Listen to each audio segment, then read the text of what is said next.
Tere tulemast Musta kassitaru lugemisse Kaalud. Siit tuleb lugemine teile nädalaks 8–14 juuni. Ma olen teile siia valmis pannud 7 kaarti. Ja vaatame, mis neil kaartidel teile siis selleks nädalaks öelda on. Aga enne kui ma kaartide juurde lähen, ma kutsun teid üles kanalit tellima. Olete ise kursis kõigega, mis kanalil toimub ja aitate ka minu kanalil kasvada. Aga nüüd kaartide juurde. Teie nädal algab siin sauade baasiga. Sauade baas tuleb heade uudistega. Kõik baasid tulevad uudistega. Tema on sauade baas, tema on väga lõbus, ja ta on väga nagu tahtmist täis. Tema tahaks kohe peale hakata, ta tahab ka seda uudist teile rääkida. Et tema tuleb heade uudistega. Kõrval on teil karikate kuningas. Karikate kuningas on tark kuningas. Ta on emotsionaalselt tasakaalukas kuningas. Tema on intelligentne kuningas. Ta on selline rahulik inimene, kelle poole võib oma murega pöörduda. Ta on väga hea sõber. Ta on kindel tugi. Ta on selline inimene, kes jääb rahulikuks ka siis, kui kõik ümberringi, ma ei tea, kätega vehivad, kisavad ja karjuvad, paanikasse satuvad. Tema on vana rahu ise.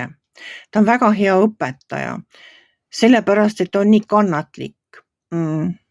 Tema ei hakka kedagi nagu, kuidas ma ütlen, ta ei hakka ütlema midagi halvasti kui kellelegi, isegi siis, kui see seal juba 10 korda küsib ühte ja sama asja. Tema kannatlikult seletab, õpetab ja ütleb veel kord ja siis seletab jälle, kui on vaja. Et vot selline tasakaalukas, rahulik kuningas on see karikate kuningas, väga hea sõber. Vot sellist sõpra on meil kõigil elus aeg-ajalt ikka vaja, kelle poole pöörduda. Kui tahad nõu või tahad midagi oma muret rääkida, siis tema juurde võib alati minna. Edasi tuleb teil tähekaart. Tähekaart on tervenemine, ta on ka selginemine, ta on lootus. Täht on selline, no ta ongi lootus. Kui täht taevas kukub, siis me midagi soovime. Et soovige siis selle tähekaardiga ka endale midagi head. Et ta ongi tervenemine. Kui teil oli tervisega probleeme, siis nüüd peaks hakkama paremaks minema. Kui teil oli küsimused, siis need saavad vastused. Kui teil oli lootusetuse tunne, siis nüüd peaks lootus tekkima. Et tähekaart nagu räägib sellest, et kõik läheb nagu tõusvas joones, kõik läheb paremaks. Edasi on teil siin karikate 6. Vaat karikate 6 minu jaoks on nostalgiakaart.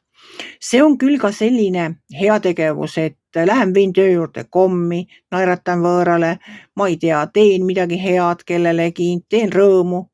Aga ta on ka nostalgiakaart, ta on nagu selline lapsepõlvekaart, minna lapsepõlve radadele.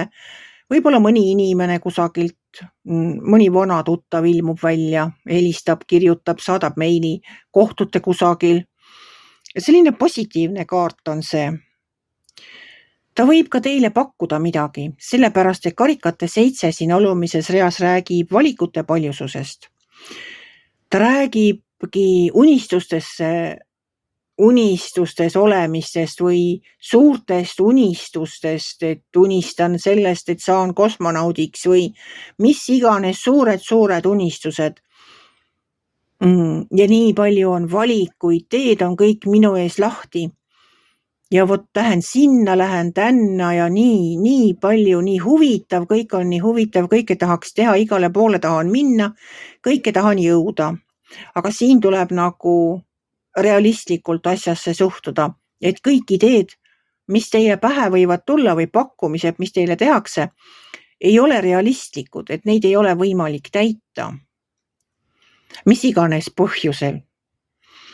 Aga et nendesse pakkumistesse või ideedesse tuleb lihtsalt suhtuda realistlikult, et kaaluda korralikult kõik läbi ja vaadata, kas nad on teostatavad või mitte. Meil tuleb pähe igasuguseid ideid. Mõned neist on väga head ja ongi teostatavad. Mõned teised, nagu mõtled alguses, et on küll vägev, aga tegelikult hakkad asja lähemalt uurima. no vot siis tuleb välja, et võib-olla pole väga rentaabel, ei hakka sisse näiteks tooma seda, mida lootsid. Võib-olla liiga palju on vaja investeerida, võib-olla liiga palju on vaja õppida, et seda teha. Ühesõnaga, et pole väga realistlik. Aga teil on seda tarkust olemas sellepärast, et teil on välja tulnud päike. Päike on selle tarokaardipaki kõige positiivsem kaart. No päike on lihtsalt niivõrd hea kaart, et päikesekaart ise ütleb seda, et elu on nii ilus, et korraldage pidu. Kas te nüüd just pidu korraldama hakkate? Aga kindel on see, et päike valgustab teile teed. Ta valgustab ära absoluutselt kõik nurgad. Tema eest mitte miski enam varjatuks ei jää ja nii on ka nende ideedega. Et tulebki see selgus, te saate ise ka väga hästi aru, milline idee toimib ja milline mitte. Viimase kaardina on teile välja tulnud müntide 7. Vaat müntide 7 on selline kaart, mis räägib sellest, et te olete väga palju teinud tööd, olete tublilt panustanud, olete seemned mulda külvanud, nüüd on aeg oodata saagi valmimist. Et need projektid, mis teil praegu on veel pooleli, tuleb lihtsalt oodata, millal nad hakkavad, ma ei tea, kas siis läbi saama, ennast ära tasuma. Et on selline ootamise aeg. Ootan natukene, millal hakkab saak tulema. Et selline ootamise kaart on see müntide 7. Te olete kõik teinud endast oleneva. Nüüd pole muud teha, kui oodata, millal asi toimima hakkab, millal finišisse jõuab, millal projekt lõpuni jõuab, midagi sellist. Vot selline lugemine tuli teile. Selleks nädalaks armsad kaalud. Kui teile minu lugemine meeldis, ärge olge kitsi. Pange ikka like pöial üles, võite ka kommenteerida ja kohtume järgmisel nädalal.